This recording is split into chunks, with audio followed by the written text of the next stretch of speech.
बिछ गई सियासी विसात, खेला जा रहा है सियासी खेल, जारी है वार पलटवार।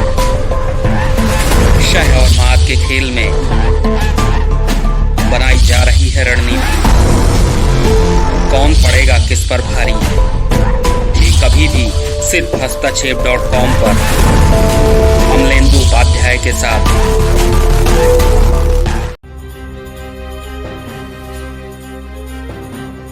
नमस्कार, दिन भर की बड़ी खबरों में आपका स्वागत है। मैं हूं आपके साथ सृष्टि। इस बुलेटिन में आज बात होगी देश में खराब होते कारोबारी माहौल की, एलएसी पर राहुल के सवाल की। जानेंगे कि भारत चीन के बीच कहां बनी बात, मध्य प्रदेश चुनाव को लेकर क्या है पीएम की परेशानी, एनडीए में क्यों दिख रहा है बिखराव और आखिर में बात राहत पैकेज की। लेकिन तमाम बड़ी खबरों से पहले एक नजर सुर्खियों पर। मध्य प्रदेश विधानसभा उपचुनाव के लिए कांग्रेस ने जारी की उम्मीदवारों की पहली सूची। कांग्रेस की पहली सूची में 15 उम्मीदवारों के नाम, जल्द ही बचे हुए नामों की होगी घोषणा। मध्य प्रदेश में 27 सीटों पर होने हैं उपचुनाव। विपक्ष के उम्मीदवार मनोज झा ने राज्यसभा के उपसभापति पद के लिए दाखिल किया नामांकन। एनडीए के उम्मीदवार हरिवंश प्रसाद से होगी सीधी टक्कर। 14 सितंबर को होना है चुनाव। कांग्रेस के वरिष्ठ नेता अजय माकन ने किया सुप्रीम कोर्ट का रुख। झुग्गी हटाए जाने से पहले की लोगों के पुनर्वास की मांग। सुप्रीम कोर्ट ने 3 महीने के भीतर दिल्ली में रेलवे पटरियों के पास लगभग 48,000 झुग्गियों को हटाने का दिया था आदेश। यूपी पीसीएस 2018 के मेंस के नतीजे घोषित। टॉप 3 में छात्राओं का ही रहा कब्जा। पानीपत की अनुज नेहरा ने किया टॉप। दूसरे स्थान पर गुड़गांव की संगीता राघव और तीसरे स्थान पर रही मथुरा की ज्योति शर्मा। और हफ्ते के आखिरी कारोबारी दिन मामूली बढ़त के साथ बंद हुआ शेयर बाजार। सेंसेक्स 14 अंक की बढ़त के साथ 38,854 पर बंद हुआ। निफ्टी 15 अंक की बढ़त के साथ 11,464 पर हुआ बंद। सुर्खियों के बाद अब बात आज की सबसे बड़ी खबर की। मोदी सरकार के लिए विपक्ष अक्सर ये कहता है कि वो लोगों से उनकी आजादी छीन रही है। बोलने के अधिकार से लेकर काम करने के अधिकार तक हर जगह लोगों को परेशानी का सामना करना पड़ रहा है। लेकिन अब ग्लोबल इकोनॉमिक फ्रीडम इंडेक्स पर ऐसी रिपोर्ट सामने आई है जो सरकार को फिर से कटघरे में खड़ा करती है। इस पर चर्चा के लिए हमारे साथ स्टूडियो में मौजूद है राजीव जी। राजीव जी, बहुत बहुत स्वागत है आपका। लेकिन चर्चा शुरू करने से पहले ये रिपोर्ट देखिए। मोदी सरकार दावा करती है कि ईज ऑफ डूइंग की रिपोर्ट में भारत तेजी से आगे बढ़ रहा है, लेकिन सवाल उठता है कि जब व्यापार के लिए स्वतंत्रता ही नहीं है तो माहौल अच्छा कैसे हो सकता है। ये सवाल इसलिए उठ रहा है क्योंकि ग्लोबल इकोनॉमिक फ्रीडम इंडेक्स में देश फिसड्डी साबित हो रहा है। जी हाँ, 2020 में भारत 26 स्थान नीचे खिसककर 105वें स्थान पर आ गया है। दरअसल देशों में कारोबार के वातावरण के खुलेपन के बारे में कनाडा की एक संस्था ग्लोबल इकोनॉमिक फ्रीडम इंडेक्स की रिपोर्ट जारी की है, जिसके तहत भारत 105वें स्थान पर है। पिछले साल देश 19वें स्थान पर था। इस सूची में हांगकांग और सिंगापुर पहले और दूसरे स्थान पर हैं, जबकि चीन 124वें स्थान पर है। रिपोर्ट के अनुसार पिछले 1 साल में सरकार के आकार, न्यायिक प्रणाली और संपत्ति के अधिकार, वैश्विक स्तर पर व्यापार की स्वतंत्रता, वित्त, श्रम और व्यवसाय के विनियमन जैसी कसौटियों पर भारत की स्थिति थोड़ी खराब हुई है। 10 अंक के पैमाने पर सरकार के आकार के मामले में भारत को 1 साल पहले 8.22 के मुकाबले 7.16 अंक, कानूनी प्रणाली के मामले में 5.17% की जगह 5.06, अंतर्राष्ट्रीय व्यापार की स्वतंत्रता के मामले में 6.08 की जगह 5.71 और वित्त, श्रम और व्यवसाय के विनियमन के मामले में 6.63 की जगह 6.53 अंक मिले हैं। इसमें अंक 10 के जितना करीब होता है, स्वतंत्रता उसी अनुपात में अधिक मानी जाती है। रिपोर्ट में कहा गया है कि भारत में आर्थिक स्वतंत्रता बढ़ने की संभावनाएं अगली पीढ़ी के सुधारों और अंतर्राष्ट्रीय व्यापार के खुलेपन पर निर्भर करेंगी। सूची में प्रथम 10 देशों में New Zealand, Switzerland, America, Australia, Mauritius, Georgia, Canada और आयरलैंड शामिल हैं। जापान को सूची में 20वां, जर्मनी को 21वां, इटली को 51वां, फ्रांस को 58, रूस को 89 और ब्राजील को 105वां स्थान मिला है। जिन देशों को सबसे नीचे स्थान मिला है उनमें अफ्रीकी देश Congo, Zimbabwe, Algeria, Iran, Sudan, Venezuela आदि शामिल हैं। रिपोर्ट में 162 देशों और अधिकार क्षेत्रों में आर्थिक स्वतंत्रता को आंका गया है।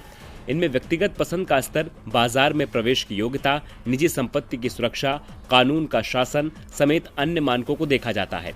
इसके लिए विभिन्न देशों की नीतियों और संस्थाओं का विश्लेषण किया जाता है। भारत का विश्लेषण कर ही उसे 26 पायदान नीचे खिसकाया गया है।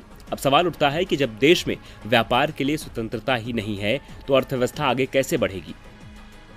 राजीव जी, देश की आर्थिक दशा इस समय बेहद खराब है।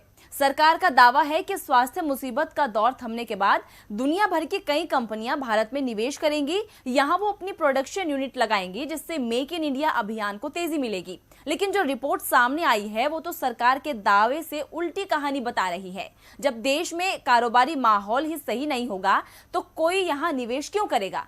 इस रिपोर्ट को लेकर आपका क्या कहना है? जी सृष्टि, ग्लोबल इकोनॉमिक फ्रीडम इंडेक्स की इस रिपोर्ट में एक बार फिर मोदी सरकार की विफलता को उजागर किया गया है। दूसरे शब्दों में कहें तो सरकार को आईना दिखलाया गया है। देश की आम जनता और छोटे और मध्यम कारोबारी तो पहले से ही देश में व्यापार के घटते अवसरों और बढ़ती तकलीफों के भुक्तभोगी हैं। केवल 2-4 उद्योगपतियों के लिए ही देश के सारे संसाधन और सारी आज़ादी उपलब्ध है और उनकी तरक्की को सरकार देश की तरक्की के रूप में दिखाना चाहती है। लेकिन सच कहीं न कहीं से अपना चेहरा दिखला ही देता है। सरकार यही दावा करती रही है कि उसके शासन में देश में कारोबार के लिए अवसर बढ़े हैं। ईज ऑफ डूइंग बिजनेस और लाइसेंस राज खत्म करना जैसी बातों के जरिए वो ये बताने की कोशिश करती है कि वो हर हाल में व्यापार को गति देना चाहती है, व्यापार को बढ़ाना चाहती है। यानी मैं सरकार की बात कर रहा हूं सृष्टि। लेकिन सचमुच ऐसा होता अगर तो आज जीडीपी औंधे मुंह गिरी नहीं होती, करोड़ों नौकरियां खत्म नहीं हो गई होती।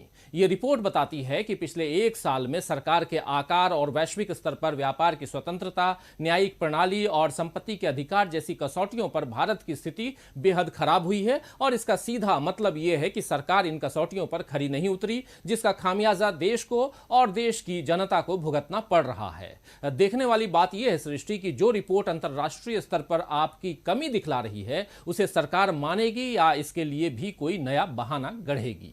धन्यवाद राजीव जी तमाम जानकारी के लिए। अब रुख करते हैं अगली खबर का।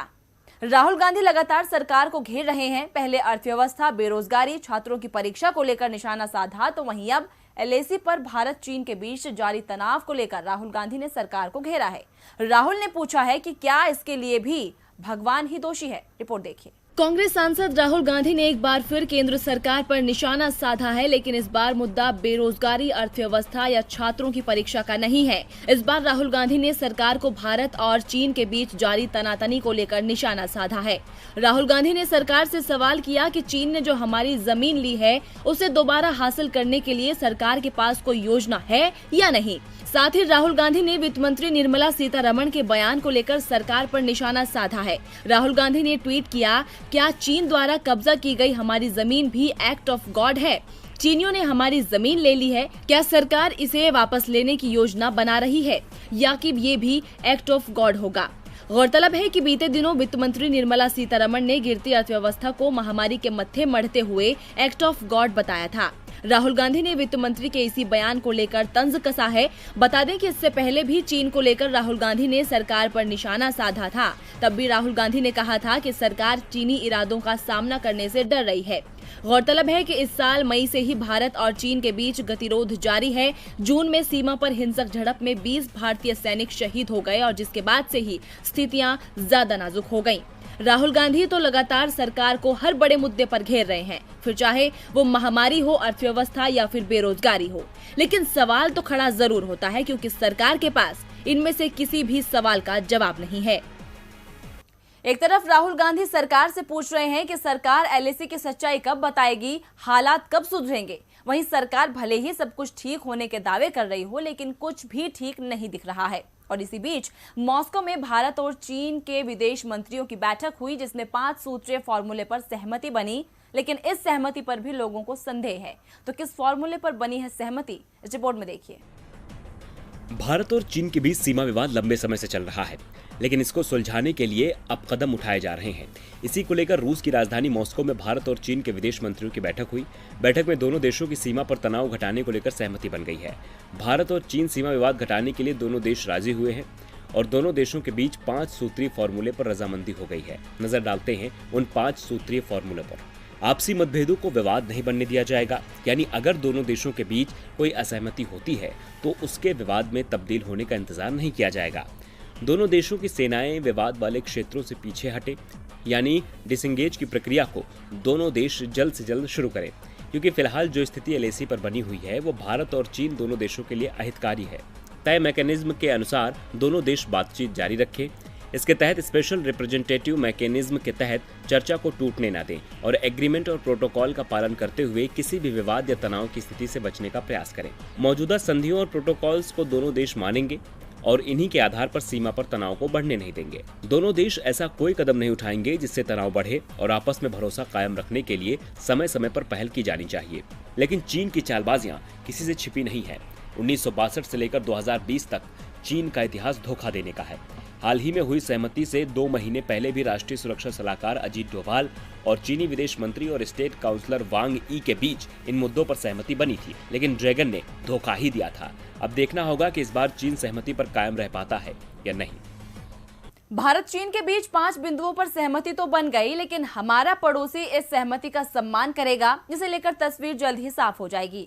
लेकिन मध्य प्रदेश बीजेपी के अंदर जरूर सिंधिया को लेकर पूर्ण सहमति बनती नहीं दिख रही है। यही कारण है कि अब पीएम मोदी ने मध्य प्रदेश के चुनावी समर में एंट्री कर ली है। पीएम मोदी मध्य प्रदेश के लोगों को लुभाने की पूरी कोशिश कर रहे हैं। उनकी घोषणाओं को हार के डर के तौर पर देखा जा रहा है। तो बीजेपी की बेचैनी पर देखिए ये रिपोर्ट। अमूमन पीएम लोकसभा और विधानसभा के चुनाव में ही लोगों को लुभाते नजर आते हैं, लेकिन मध्य प्रदेश में तो उपचुनाव में ही प्रधानमंत्री मोदी अपनी पूरी ताकत लगा रहे हैं।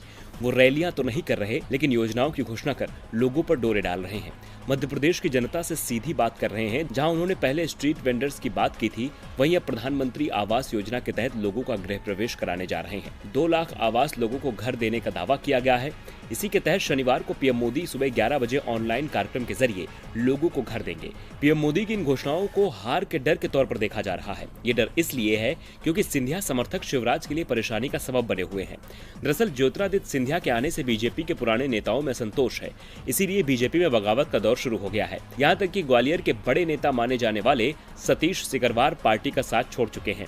सिंधिया की वजह से ही सतीश ने अपने 200 से अधिक समर्थकों के साथ कमल छोड़कर कमलनाथ को मजबूत करने कांग्रेस का हाथ थाम लिया। सतीश सिकरवार के फैसले ने मुख्यमंत्री शिवराज सिंह चौहान और बीजेपी का चुनावी गणित बिगाड़ दिया है। इसीलिए प्रधानमंत्री मोदी बीजेपी की नैया को पार लगाने के लिए मैदान में उतर गए हैं, क्योंकि अगर चुनाव में जीत नहीं मिली तो शिव का राज जाना तय है। ऐसे में देखना होगा कि क्या पीएम कमल को बचा पाते हैं या नहीं। मध्य प्रदेश में चुनाव के मद्देनजर बीजेपी जोर आजमाइश में लगी है, तो बिहार में भी राजनीतिक गलियारों में हलचल तेज हो चली है। राज्य के सभी प्रमुख दलों ने एड़ी चोटी का जोर लगा दिया है, लेकिन इसी बीच बीजेपी द्वारा राज्य में कराए गए इंटरनल सर्वे ने उसकी धड़कनें तेज कर दी हैं। तो क्या कहता है बीजेपी का इंटरनल सर्वे, देखिए इस रिपोर्ट में। बिहार में भले ही अभी चुनाव की तारीखों का ऐलान नहीं हुआ है, लेकिन चुनाव आयोग तो साफ कर चुका है कि चुनाव तय समय पर ही होंगे। सत्ता पर काबिज होने के लिए सभी जोर आजमाइश कर रहे हैं। किसी को कुर्सी बचाने की चिंता है तो किसी को कुर्सी पाने की। राज्य में नीतीश कुमार की सरकार है और एनडीए एक बार फिर नीतीश के नेतृत्व में चुनाव लड़ने की तैयारी में जुटा है। इस बीच बीजेपी द्वारा राज्य में एक इंटरनल सर्वे कराया गया। ये सर्वे पार्टी के जनरल सेक्रेटरी, एमएलसी और प्रदेश उपाध्यक्षों के 90 लोगों की टीम ने किया है, लेकिन इसकी रिपोर्ट ने पार्टी को चौंका दिया है। दरअसल सर्वे की रिपोर्ट में कहा गया है कि राज्य की जनता नीतीश कुमार से बेहद ज्यादा नाराज है। बिहार में 15 साल से सत्ता के शीर्ष पर बैठे मुख्यमंत्री नीतीश कुमार के खिलाफ इस बार एंटी इनकम्बेंसी फैक्टर का असर पूरे राज्य में साफ देखा जा सकता है, और नीतीश के साथ होने के कारण इसका बीजेपी को भी बहुत भारी नुकसान हो सकता है। सर्वे में बताया गया है कि बीजेपी को छोड़ने और आरजेडी के साथ जाने, फिर आरजेडी को छोड़कर बीजेपी के साथ आने के नीतीश कुमार के फैसले के बाद राज्य में उनकी विश्वसनीयता बहुत कम हो गई है। लोग सवाल कर रहे हैं कि इस बात की क्या गारंटी है कि चुनाव के बाद नीतीश कुमार फिर पाला नहीं बदलेंगे। बीजेपी के कार्यकर्ता भी नीतीश कुमार के लालू यादव के खिलाफ बयान न देने को लेकर उन पर भरोसा नहीं कर पा रहे हैं। नीतीश कुमार के पिछले 5 साल के कार्यकाल को लेकर जनता में बहुत ज्यादा नाराजगी है। सरकार में बीजेपी भी सहयोगी की भूमिका में है और इस नाराजगी का असर बीजेपी पर पड़ सकता है। इस सर्वे ने बीजेपी की नींद उड़ा दी है। पार्टी को अब चुनाव के लिए नए सिरे से रणनीति तैयार करनी पड़ रही है। पार्टी नेता अब चुनाव अभियान में नीतीश कुमार की जगह नरेंद्र मोदी के नाम पर फोकस करने की तैयारी में है। बीजेपी का इंटरनल सर्वे भले ही राज्य में नीतीश कुमार की विदाई का संकेत दे रहा हो, लेकिन जेडीयू इसे स्वीकार नहीं कर रही है। जेडीयू नेता और बिहार सरकार के मंत्री महेश्वर हजारी ने कहा कि नीतीश कुमार की लोकप्रियता घटी नहीं है बल्कि बढ़ी है। इस बार फिर उनके चेहरे पर बिहार में एनडीए की सरकार बनेगी। बीजेपी के सर्वे में एनडीए की हालत खराब बताए जाने के बाद आरजेडी ने भी तंज कसा है। आरजेडी नेता भाई वीरेंद्र ने कहा है कि अब तो नीतीश के सहयोगी भी समझ चुके हैं कि उनकी जमीन खिसक गई है। बीजेपी के इंटरनल सर्वे से पहले ही बिहार में बीजेपी की धड़कनें बढ़ी हुई है, लेकिन एनडीए के अंदर खाने गठबंधन में भी घमासान मचा है। एलजेपी अध्यक्ष चिराग पासवान पहले ही जेडीयू से अलग होने के संकेत दे रहे हैं। अब वर्चस्व की लड़ाई में उनके पिता भी उनका साथ निभाते नजर आ रहे हैं। रामविलास पासवान ने ऐसा ट्वीट किया है जो एनडीए की जीत के दावे में ट्विस्ट डाल रहा है। चुनाव के वक्त सीट शेयरिंग की बात अक्सर गठबंधन दलों में मनमुटाव पैदा करती है। अब एनडीए में भी यही राज चल रहा है। जहां ज्यादा सीटों की मांग को लेकर एलजेपी ने जेडीयू को आंख दिखानी शुरू कर दी है। एलजेपी अध्यक्ष चिराग पासवान ने साफ कह दिया है कि अगर सम्मानजनक सीटें नहीं दी जाएंगी तो साझेदारी खत्म कर दी जाएगी। हालांकि उन्होंने अभी तक जेडीयू से अलग होने का ऐलान नहीं किया है, लेकिन अटकलें साथ छोड़ने की ही लगाई जा रही हैं, जिसमें उनके पिता भी समर्थन करते नजर आ रहे हैं। इस बात के संकेत उनके ट्वीट से मिले हैं, जिसमें उन्होंने लिखा कि मैंने खाद्य मंत्री के रूप में निरंतर अपनी सेवा देश को दी और हर संभव प्रयास किया कि सभी जगह खाद्य सामग्री समय से पहुंच सके। इसी दौरान तबीयत खराब होने लगी है। मुझे खुशी है कि इस समय मेरा बेटा चिराग मेरे साथ है और मेरी हर संभव सेवा कर रहा है। मेरा ख्याल रखने के साथ साथ पार्टी के प्रति भी अपनी जिम्मेदारियों को बखूबी निभा रहा है। बिहार चुनाव को लेकर रामविलास पासवान ने आगे लिखा कि मुझे विश्वास है कि अपनी युवा सोच से चिराग पार्टी और बिहार को नई ऊंचाइयों तक ले जाएगा। चिराग के हर फैसले के साथ मैं मजबूती से खड़ा हूँ। मुझे आशा है कि मैं पूर्ण स्वस्थ होकर जल्द ही अपनों के बीच आऊंगा। उनकी इस बात से साफ है कि वो जेडीयू का साथ छोड़ने का समर्थन कर रहे हैं, यानी एलजेपी फिर 15 साल पुराने फॉर्मूले पर काम कर सकती है। 2004 में कांग्रेस के नेतृत्व वाले यूपीए में आरजेडी और एलजेपी दोनों शामिल थे। फरवरी 2005 में रामविलास पासवान ने कांग्रेस के नेतृत्व वाले यूपीए का हिस्सा होते हुए भी बिहार चुनाव में आरजेडी के खिलाफ अपने प्रत्याशी उतारे थे, लेकिन कांग्रेस प्रत्याशियों के खिलाफ ऐसा नहीं किया। रामविलास पासवान ने कांग्रेस प्रत्याशियों को समर्थन किया था। ऐसा करने से एलजेपी केंद्र में कांग्रेस के नेतृत्व वाले यूपीए का हिस्सा भी बनी रही और बिहार में उससे अलग होकर चुनावी किस्मत भी आजमा ली। अब इसी फॉर्मूले पर चिराग कदम आगे बढ़ा सकते हैं, जिसमें पिता का भी साथ मिल गया है। अब देखना होगा कि क्या वाकई चिराग की वजह से एनडीए में अंधेरा होगा। और बुलेटिन के आखिर में बात राहत पैकेज की। देश इस वक्त बुरे दौर से गुजर रहा है। स्वास्थ्य मुसीबत के आंकड़ों में इजाफा और अर्थव्यवस्था में गिरावट चिंता का सबब बनता जा रहा है। इस बीच अंतर्राष्ट्रीय मुद्रा कोष यानी आईएमएफ ने भारत सरकार को इस बारे में सुझाव दिया है। तो आईएमएफ ने क्या कुछ कहा है, इस रिपोर्ट में देखिए। देश में स्वास्थ्य मुसीबत में तेजी आने के साथ ही आर्थिक मोर्चे पर भी सरकार की परेशानी बढ़ गई है। पहली तिमाही में जीडीपी में आई रिकॉर्ड गिरावट के बाद अब मोदी सरकार को भी समझ में नहीं आ रहा है कि अर्थव्यवस्था को संभालें या स्वास्थ्य मुसीबत से देश को बचाया जाए। सरकार के पास कोई ठोस प्लान नहीं है और इसका नुकसान देश को हो रहा है। सरकार की ओर से दावे तो लगातार किए जा रहे हैं कि हम सब कुछ ठीक करने में लगे हुए हैं, लेकिन उसके बाद भी घरेलू अर्थव्यवस्था संभाल रही है। इसे लेकर अंतर्राष्ट्रीय मुद्रा कोष यानी कि आईएमएफ ने कहा है कि भारत को एक और प्रोत्साहन पैकेज की जरूरत है। इससे साफ पता चलता है कि भारत सरकार के पास कोई और विकल्प नहीं बचा है कि वो इस गिरती अर्थव्यवस्था में सुधार के लिए क्या करे। जी हाँ, स्वास्थ्य मुसीबत की वजह से भारत के विकास और गरीब वर्ग पर इसका सबसे बुरा प्रभाव पड़ा है। इसी के मद्देनजर आईएमएफ के सूचना विभाग के निदेशक गैरी राइस ने एक वीडियो कॉन्फ्रेंस में कहा कि भारत में अभी और भी राजकोषीय प्रोत्साहन की जरूरत है। कमजोर वर्ग के लोगों को स्वास्थ्य सेवाओं, खाद्यान्न और आमदनी की मदद व उद्यमों की मदद के लिए खर्च की आवश्यकता है। जल्द ही राजकोषीय स्थिति को सुधारने के लिए एक विश्वसनीय योजना जारी किया जाना चाहिए और उसको अच्छी तरह बताया जाना जरूरी है। आपको बता दें कि चालू वित्त वर्ष की पहली तिमाही अप्रैल-जून में सकल घरेलू उत्पाद यानी जीडीपी में 23.9% की गिरावट आई है, जो बेहद चिंताजनक है। देश में लगातार दूसरे दिन स्वास्थ्य मुसीबत के मामलों में उछाल देखने को मिला है। ऐसे में सरकार को इस ओर ध्यान देने की जरूरत है, अन्यथा आने वाले समय में देश में आर्थिक स्थिति और बदतर हो सकती है। तो फिलहाल दिन भर की बड़ी खबरों में इतना ही। देखते रहिए डीबी लाइव। नमस्कार।